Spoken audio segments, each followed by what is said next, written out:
time. It is time to brew your best beer. The 2020 SJ Porr Challenge Gold sponsors Bouncer. A special thanks to double gold sponsor Bouncer, keeping the dregs out with an inline filter for homebrewers, keeping you homebrewers organized on a brew day with Boil Bro, and keeping beer fun with the Growler Bro mini beer flavor infusers. BrewTubers, online brewers club, forums, recipes, articles, new updates, brewing tools, and more. Yakima Valley Hops, fresh from the source to your kettle, supplying hops for homebrewers and the craft beer industry.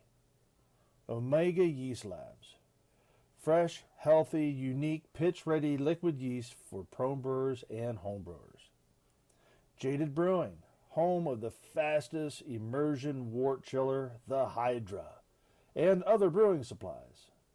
Brady Instruments, supplying the world with high-quality, hand-blown, handcrafted, scientific instruments like the SJ Porr Challenge Hydrometer Trophy.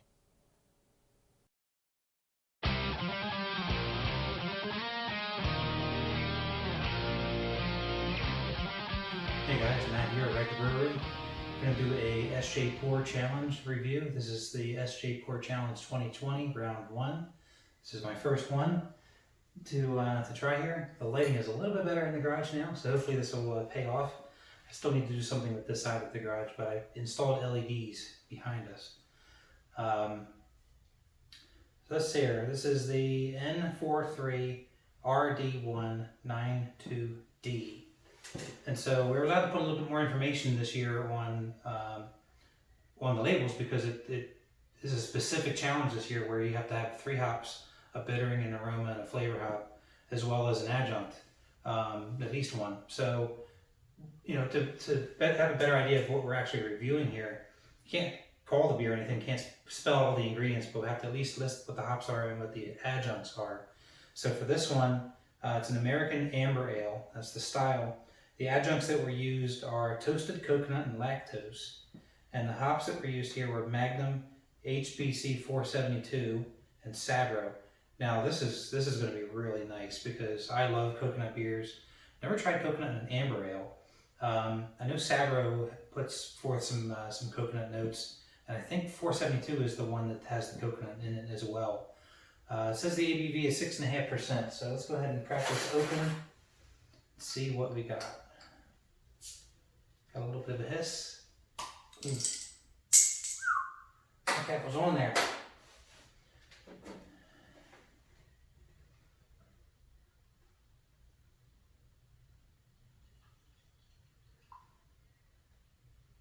All right. Put most of that in, leave the last bit behind. Looks like it was probably bottle conditioned. Some little bit of sludge there at the bottom. So yeah, that's a hazy amber ale. I could see through it, but it certainly isn't clear. It seems to be the right color for an amber ale, just hazy. And I mean that could have been, you know, there's lactose in here. There's toasted coconut. The coconut probably didn't help with that. So let's go ahead and get an aroma.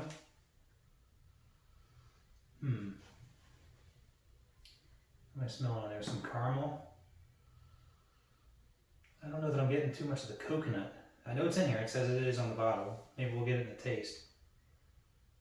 Yeah, I'm not picking up. I mean, I'm picking up other scents, but I can't really put my finger on what that is.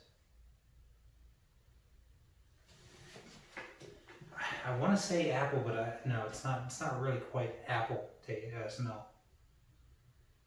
But it's not, whatever it is, it's not too pronounced. Like I said, I got a little bit of the malt out of this. I get some caramel notes out of this. Not really smelling the toasted coconut in there. But yeah, let's go ahead and give it a taste. Cheers.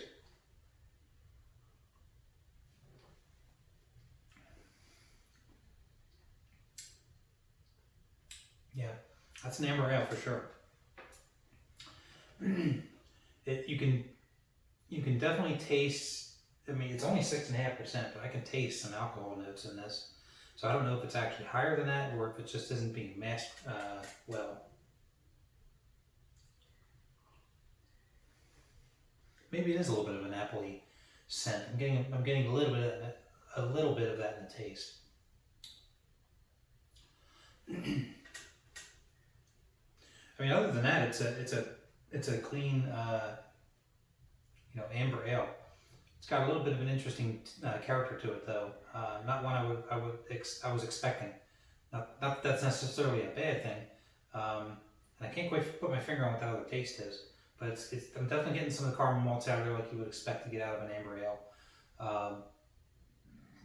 But I'm not getting that coconut. That's a little bit disappointing. I mean, you got toasted coconut in here. You got Sabro hops, N472. All of those are supposed to be putting some coconut into this beer, and I'm not getting any of it out of there, which is really disappointing.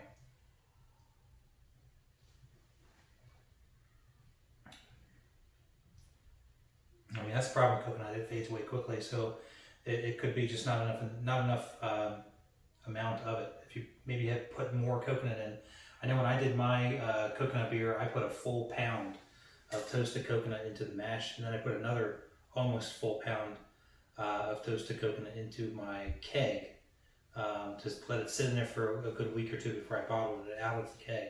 So that really infused it with some coconut flavor, and it stayed for a while.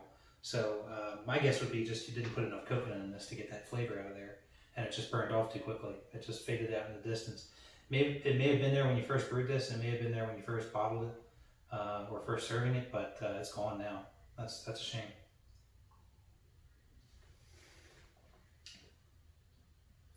All right, well, I'm gonna spend a little bit of time with this and then put some thoughts around this, some scoring, and then I'll see you guys on the next review. Cheers, take care.